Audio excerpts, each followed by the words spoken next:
What's up? In this video, I'm going to give you an update of my project. So for those of you who don't know, I've been developing the DeepQ network project from DeepMind from scratch.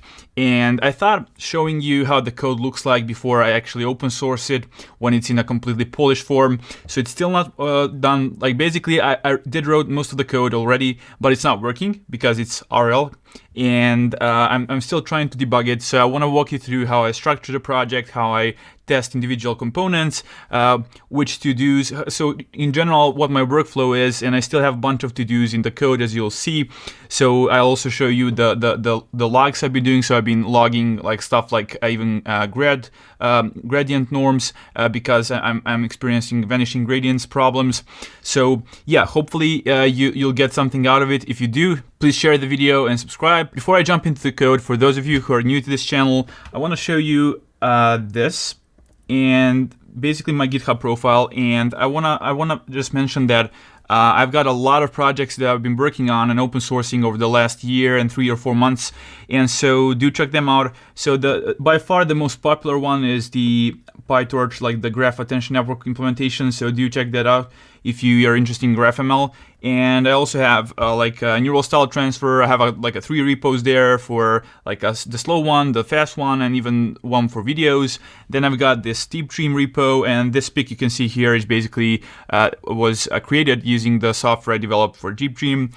I also have this GAN project, so check it out as well. And finally, Zvonimir Transformer, so the original transformer paper from 2017. So yeah. And as you can see here, looking at my log, I've been working on DeepQ networks for almost 2 weeks now. And as I said, it's still not working. And as a final note, I do have a Patreon account. So if you want to support me financially, even though it's completely optional, if you're already sharing my content and you like my content, that's already super enough. But having said that, if you still want to support me like financially, you can do that on my Patreon. I'll link it in the description. So let's jump into the actual code. Okay. So first things first.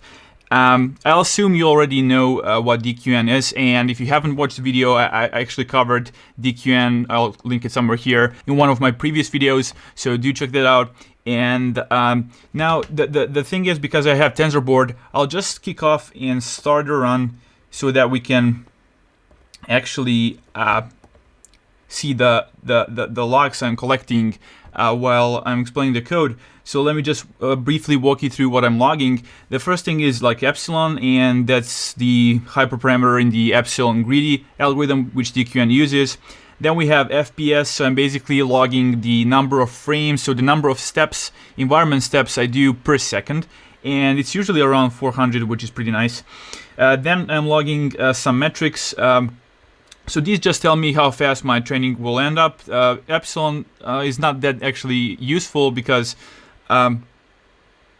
it's just that it's correct. I just want to see that it's correct pretty much. So Huber loss is the loss that's used for DQN. So it's basically a mix of mean square error loss and L1 when you go outside the -1 range. Simple stuff. Then we have rewards per episode, and I'm not doing any averaging here. So I'm just logging the like the cumulative reward I get per episode, and as you can see, it's just floating around -21, which means the algorithm is not learning anything, although I do have only a little bit of samples here.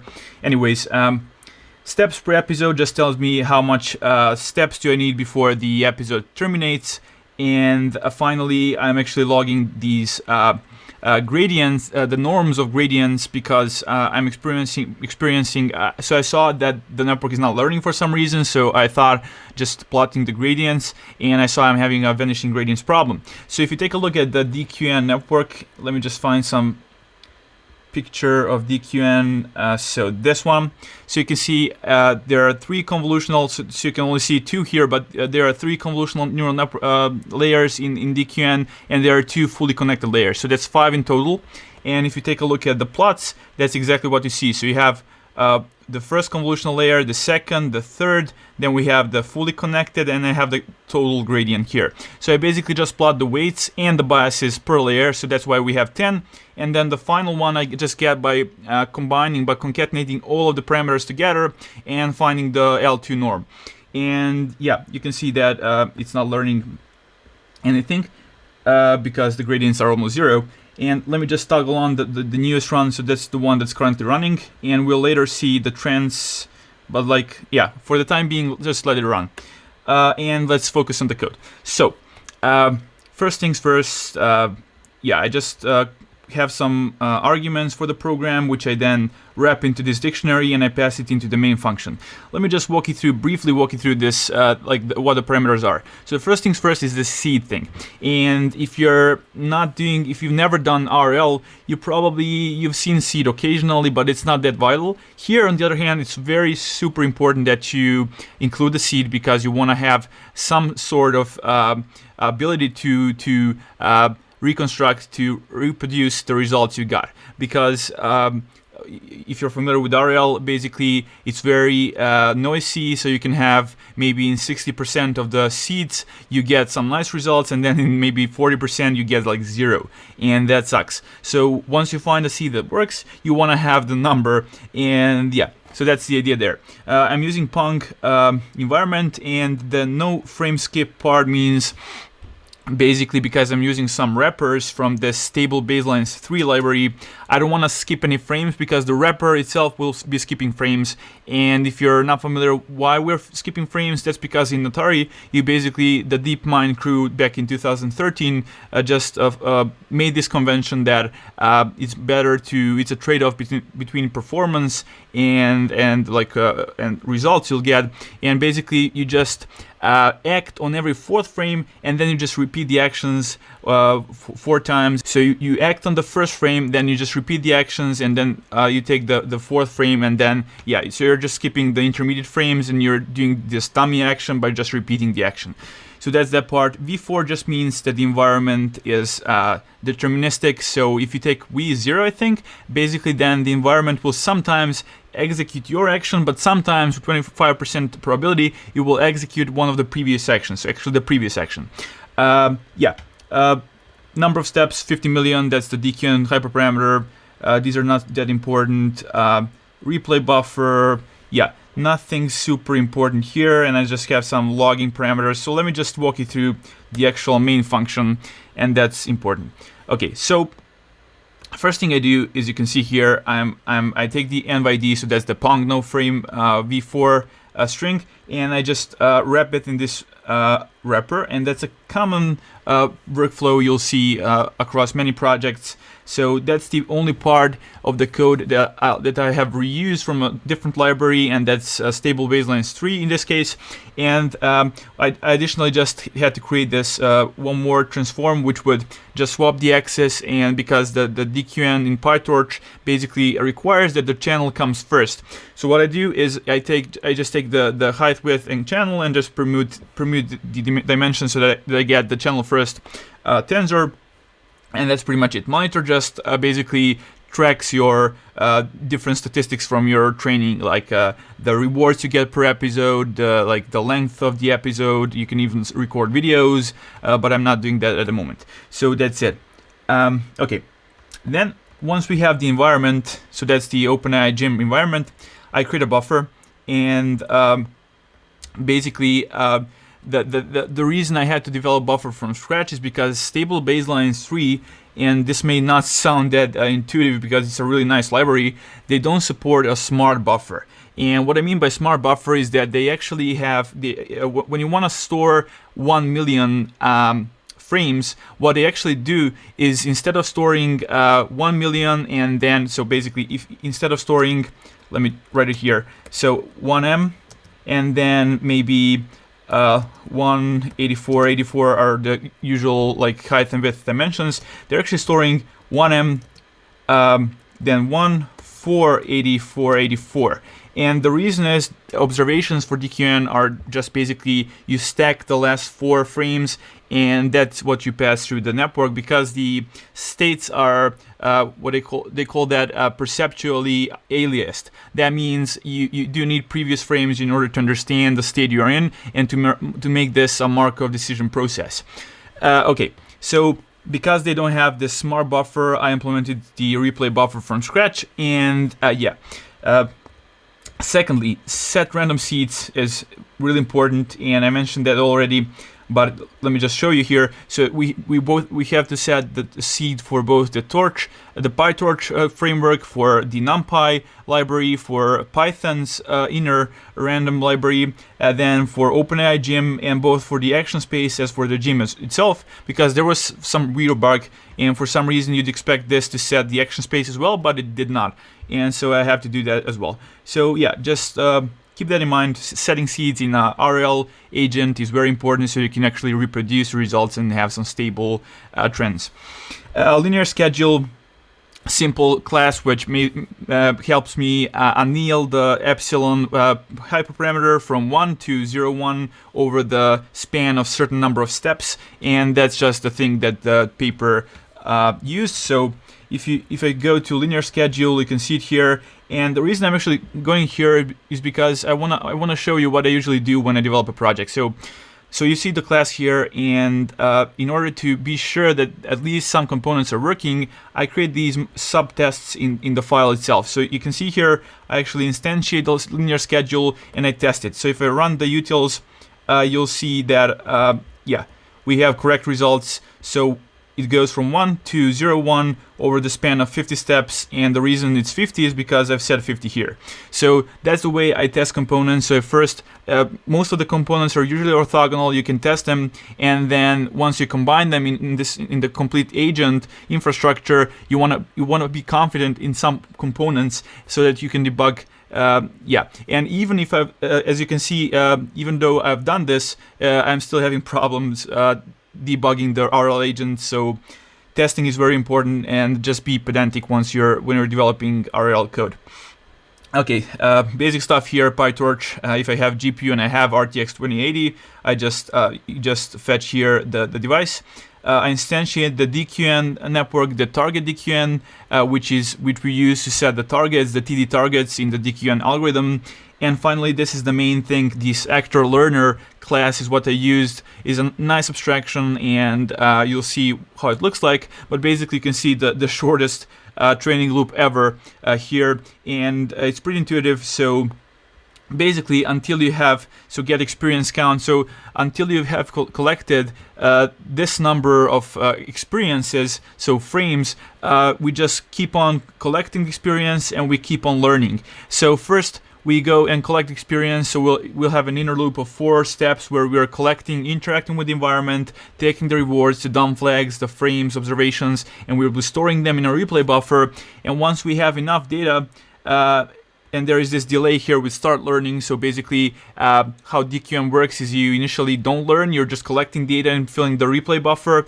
And once you get to this point, now I start learning from the experience. And here I'm just sampling from the buffer and doing the Huber loss stuff. Okay. Let me continue. So along the way, I do note some stuff that are weird and some stuff that I want to do. So go through the code once more and make sure there are no bugs. Is an obvious one, but like this thing is something that I'm still confused about. For some reason, the game of Pong, even though you basically only need 3 actions, that's move up, move down, or no up, or basically just stay in place. For some reason, this Atari learning environment, the ALE, is giving me 6 outputs. If somebody knows it already, just write it down in the comments. But yeah, so that's how I think. So once I see something that's problematic, I just write it down in the code itself using these to-dos, and this ID, the pie chart basically highlights them in this yellow color, so it's really easy for me to organize them. And I also have the to-do list here, so I can just organize my to-dos really nicely. So that's cool. Having said that, let's go to this actor learner class. Let me show you, and again, so a bunch of to-dos here as you can see. And so actor learner, the init function is just basically a wrapper class. So I just store all of these replay buffers, DQNs, etc. as like these private variables in Python. And what I do here is I just log the initial time of the program, because I'll be using this to calculate the frame per second metric. And yeah, so basically just a container. The init function just takes care of these standard stuff. I just instantiate the loss here. I create the atom optimizer, and as you can see here, So the original paper used RMS prop, but that was before Atom was published, so I guess that's why they didn't use Atom. So I'm using Atom, and if I'm having problems because of Atom, I'll try out RMS prop as well. And yeah, a short note to myself just to kind of freshen up my knowledge of how those algorithms exactly work, so that I can better debug this code. Okay. So first things first, collect experience. So that's one of the main functions. And as you can see here, so this number equals 4. So we just collect the experiences 4 times. So 4 steps in the environment. And what we do here, we just store the frame in the buffer. Then we fetch the last observation, which will concatenate the 4 last frames. And if it doesn't have enough data, it will just fill in the black frames before. So yeah, basically at the end you'll have 4 frames, and some of them may be black if we don't have enough data. Then we sample the action using that observation, and that function just wraps up a couple of details from the DQN algorithm. It's a neat way to be concise here. And what I do is initially, before the learning starts, and if you remember this part, this is the same thing as this part here. So we wait for 50k steps, and then we start learning. And before we start learning, we just take random actions from the environment. So that means we'll be acting totally randomly in the environment initially.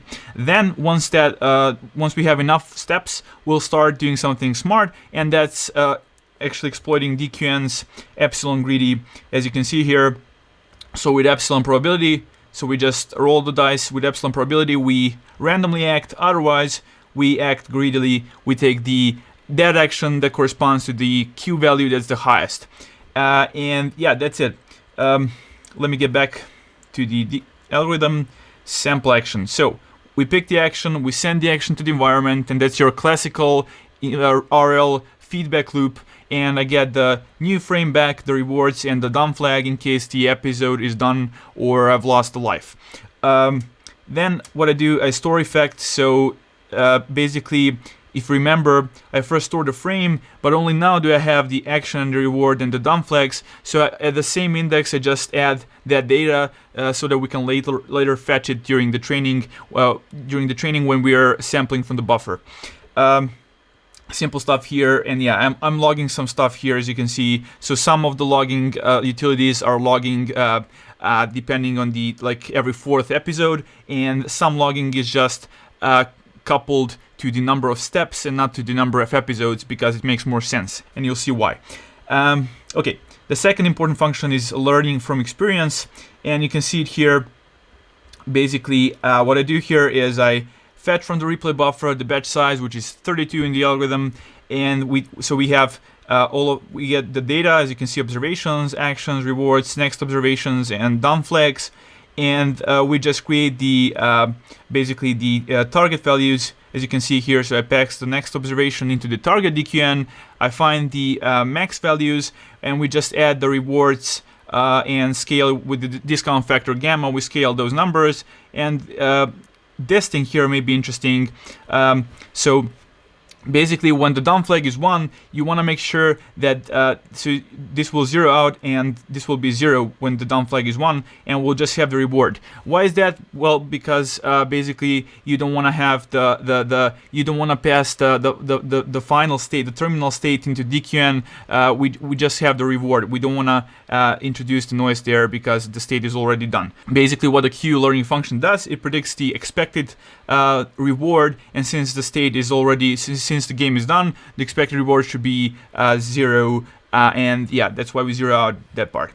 Then we have the observations. We pass them through DQN, and we just take the actions that we sampled during the experience collection, and we take those Q values, and finally we just have the loss between the target values, and so that's your DQN algorithm. And this part is not that important if you didn't understand. I'm just walking you through how I'm thinking and how I'm structuring the code and everything.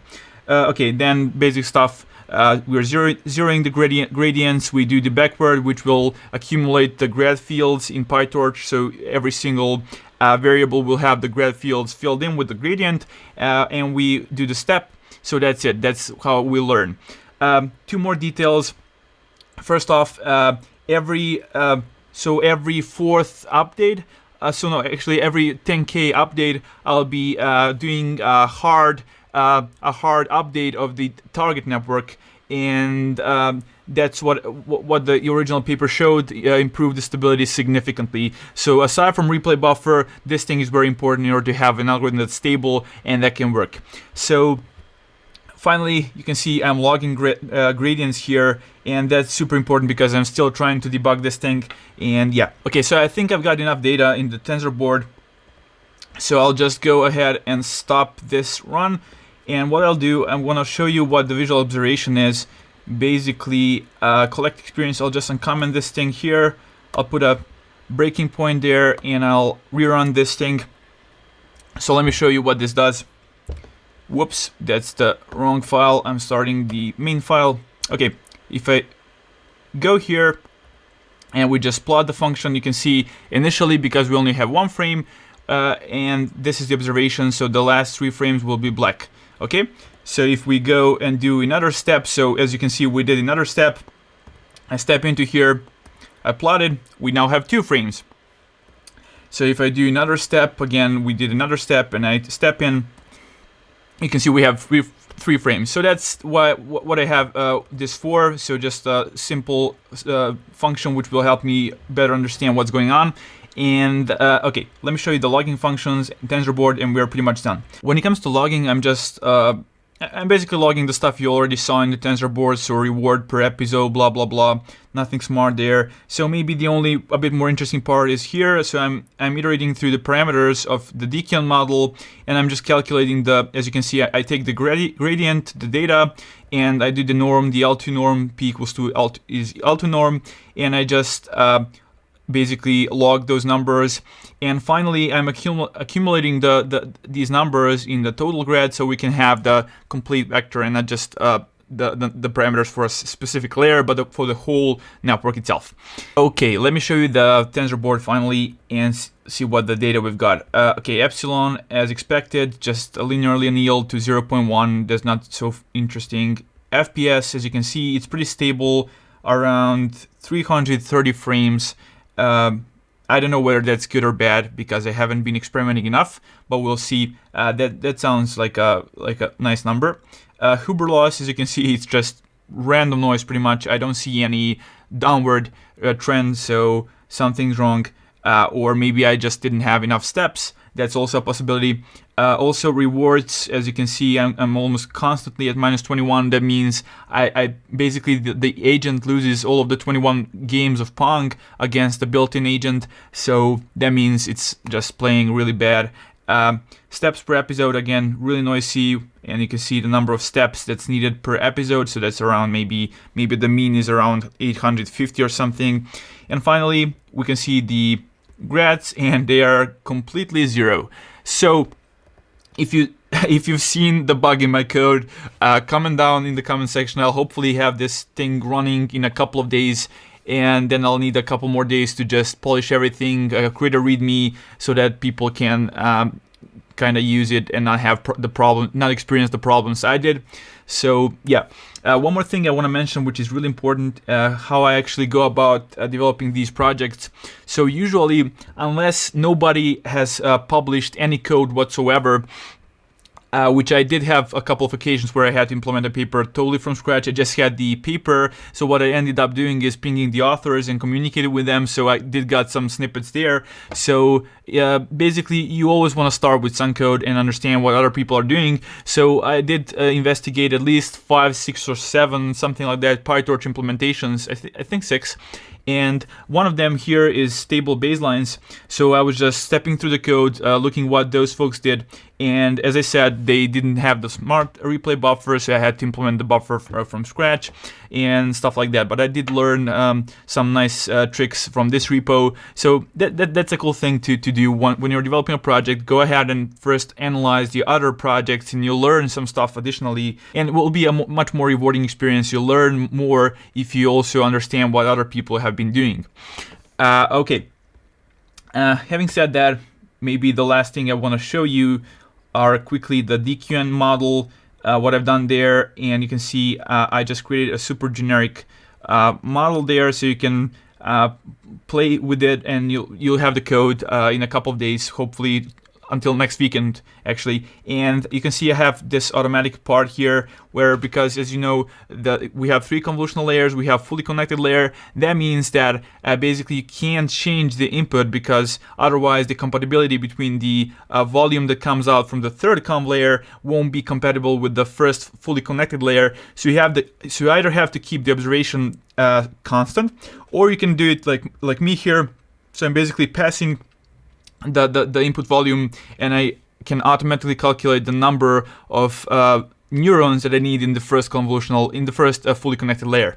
So that's this part here. And yeah, that's not an interesting replay buffer. On the other hand, as you can see, the main thing I've done it is because I only need 7 gigabytes of memory only of RAM instead of 28 for the implementation that the stable baselines has. And yeah, basically a couple of public functions here, and the bunch of work happens here. There is not a lot of code, but there are certain edge cases, and the implementation I actually took an inspiration from was this Berkeley's implementation, and they also have a small bug. It's a subtle one. It won't actually impact the final result of the DQN agent, but nonetheless I did found it and submit an issue.